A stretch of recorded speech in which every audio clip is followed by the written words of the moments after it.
2014 के बाद जो संविधान पहले जनता के हित में लागू हुआ था, उसे भी टुकड़ों में समाप्त कर दिया गया। यह कैसे हुआ, आइए अब हम इसे ठीक से समझें। अंग्रेजों के आने से पहले अंग्रेजी शासनकाल में शासकीय और सामाजिक संरचनाएं इस प्रकार थी। शीर्ष पर अंग्रेज, उसके नीचे राजे महाराजे, रियासतदार, सामंत, उद्योगपति, पूंजीपति और वर्ण व्यवस्था में ब्राह्मण, क्षत्रिय तथा वैश्य। उल्लेखनीय है कि ब्राह्मण, क्षत्रिय और वैश्य ऊपर से संरक्षित वर्ग थे। ये क्रमशः अपने अपने शीर्षों के अधीन थे, परंतु इन सभी के अधीन और गुलाम थे देश के सभी SC, ST, OBC और महिलाएं, जिनकी संख्या कुल जनसंख्या के लगभग 90 से 95% है। 15 अगस्त 1947 को भारत को अंग्रेजों से आज़ादी मिली है। इसके साथ ही राजे महाराजे, रियासतदार, जमींदार, सामंत, पूंजीपति, उद्योगपति और वर्ण व्यवस्था में उच्च तीनों वर्ग ब्राह्मण, क्षत्रिय और वैश्य भी स्वतंत्र हो गए। इनकी संख्या केवल 5 से 10% है, जबकि 90 से 95% आबादी यानी SC, ST, OBC और महिलाएं आज भी उन्हें पुराने शोषणकारी वर्गों की अप्रत्यक्ष गुलामी में हैं। हालांकि शोषण अर्थात SC, ST, OBC और महिलाओं को पूर्ण संवैधानिक स्वतंत्रता अब तक प्राप्त नहीं हुई है। उन्हें संविधान से स्वतंत्रता मिलनी थी। हालांकि शासकों के नाम बदले, स्वभाव नहीं बदले, परिधान बदले हैं, प्रकृति नहीं बदली है। ये वर्ग आज भी भ्रष्टाचार, पुलिस व्यवस्था, न्यायिक ढांचे और मानववादी संरचना के माध्यम से अप्रत्यक्ष शासन चला रहे हैं।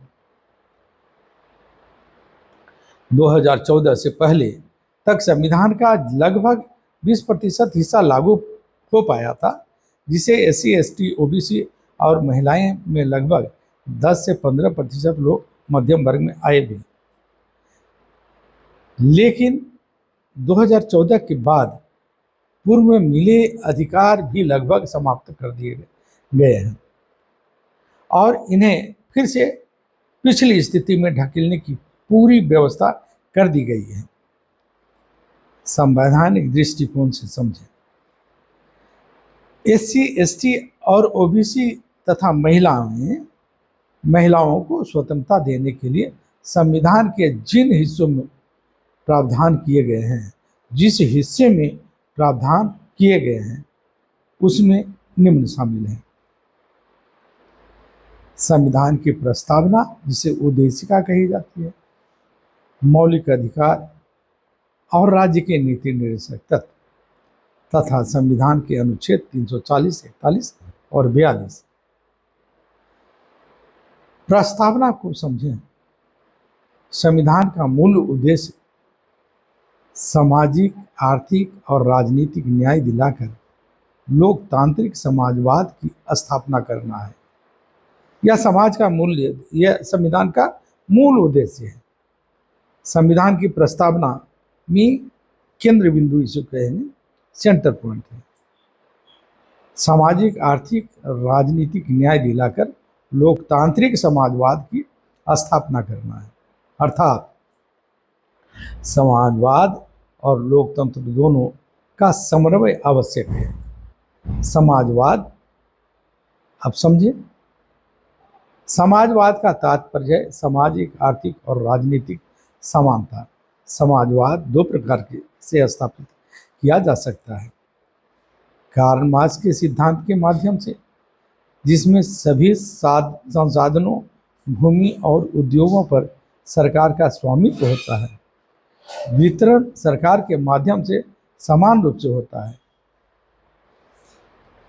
गांधीवादी समाजवाद के माध्यम से, जिसमें संसाधनों पर सभी का समान अधिकार हो, सरकार उन्हें संचालित करके बराबरी और न्याय सुनिश्चित करे। समाजवाद और मार्क्सवाद में अंतर भी थोड़ा समझ ले तो अधिक स्पष्ट हो जाएगा। समाजवाद में संपत्ति, निजी संपत्ति स्वीकार्य है। संपत्ति के मामले में निजी संपत्ति स्वीकार्य है। मार्क्सवाद में निजी संपत्ति स्वीकार्य नहीं है। समाजवाद में सब कुछ समाज के अधीन, स्वतंत्रता, व्यक्ति की स्वतंत्रता महत्वपूर्ण है। स्वतंत्रता केंद्रीकृत सरकार, उत्पादन के साधन, नियंत्रण आंशिक रूप से। भारतीय संविधान की प्रस्तावना अनुच्छेद सामाजिक, आर्थिक और राजनीतिक न्याय पर बल देते हैं। इसका अर्थ यह है कि व्यक्ति की स्वतंत्रता भी जरूरी है और साधनों पर न्याय संगत वितरण भी जरूरी है। राष्ट्रीय और राजकीय आय का संग्रहण सूर्य के भांति, वितरण मेघ के भांति और संरक्षण माँ के भांति होना चाहिए। समाजवाद लोकतंत्र का यह मूल मंत्र है। क्या है कि राष्ट्रीय और राजकीय आय का संग्रहण कैसा होना चाहिए? सूर्य के भांति होना चाहिए और वितरण मेघ के भांति होना चाहिए और संरक्षण माँ के भांति होना चाहिए। सरकार के महत्वपूर्ण तीन ही काम हैं: राजस्व संग्रहण करना, वितरण करना और सुरक्षा प्रदान करना। तो राष्ट्रीय आय जो संग्रहण करेंगे वह सूर्य के भांति होना चाहिए और वितरण कैसे करेगा प्राप्त राजस्व का? मेघ के भांति करेगा और सुरक्षा प्रदान करेगा बाहरी दुश्मनों से और आंतरिक अपराधियों से माँ के भांति सुरक्षा करेगा। अब इसका महत्वपूर्ण बताते हैं।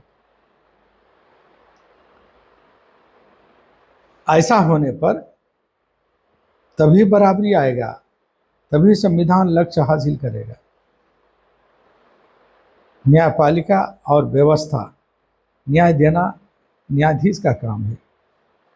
न्यायपालिका और व्यवस्था को हम ठीक से समझें। न्याय देना न्यायाधीश का काम है, परंतु भारत में न्यायाधीश में न्यायिक चरित्र कितना है यह किसी से छिपा हुआ नहीं है। 14 मई 2025 को भारत के 52वें मुख्य न्यायाधीश बने। एक उदाहरण से समझ सकते हैं, भावना समझ सकते हैं। जो भावना है, यह मैं नहीं कहता हूँ कि ये पूर्णतः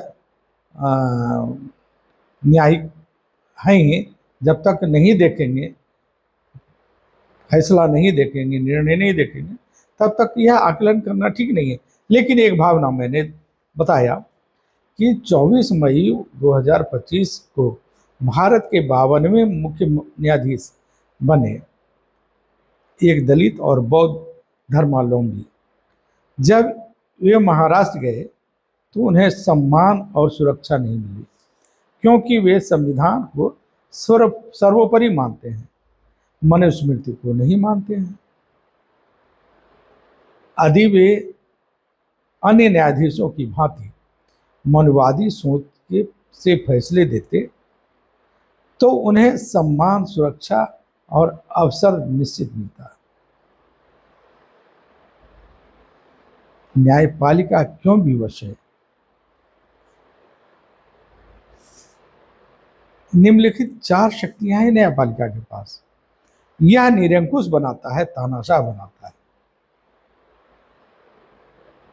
तानाशाही शक्तियां ये 4 हैं। कौन कौन?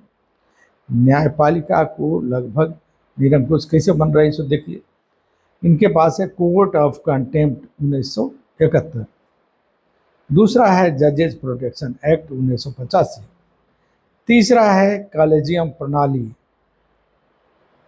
से न्यायाधीशों की नियुक्ति। चौथा है स्वतः संज्ञान लेने की शक्ति। इन सब के कारण जवाबदेही नदारद है। न्यायिक नियुक्तियों में भाई भतीजेवाद की पूरी संभावना बनी रहती है। अब आरक्षण मुद्दे पर हम थोड़ा आगे। आरक्षण सामाजिक आर्थिक बराबरी का एक छोटा सा प्रयास है, परंतु न्यायपालिका इसे देना नहीं चाहती। जब जब बीजेपी, आरएसएस और ब्राह्मणवाद संकट में पड़ते हैं, तब तब न्यायपालिका को आगे कर आरक्षण विवाद छेड़ा जाता है, ताकि जनमानस का ध्यान भटकाया जा सके। प्रोन्नति में आरक्षण को न्यायालय में डंप कर दिया गया है। प्रोन्नति मामले को मैंने आरक्षण से प्रोन्नति जो मिलता है उस मामले को न्यायालय में जाकर डंप कर दिया। ओबीसी को प्रोन्नति में आरक्षण नहीं दिया जा रहा है। यह संविधान के साथ एक मजाक ही तो है। आरक्षण का मुद्दा ब्राह्मणवादियों और मनुवादियों को 25 बनाम 75 की लड़ाई खड़ी करने में सफलता हासिल कराता है। इससे 25% आरक्षण प्राप्त करने वाले बनाम 75% गैर आरक्षित को आमने सामने लाकर खड़ा किया जाता है और ध्यान भटकाया जाता है, लड़ाया जाता है। ये आप समझ लें कि ये आरक्षण को किस तरह से विवादास्पद बनाया गया है। अब हम नेक्स्ट पॉइंट लें, सांप्रदायिक राजनीतिक और धर्म का उपयोग कैसे होता है।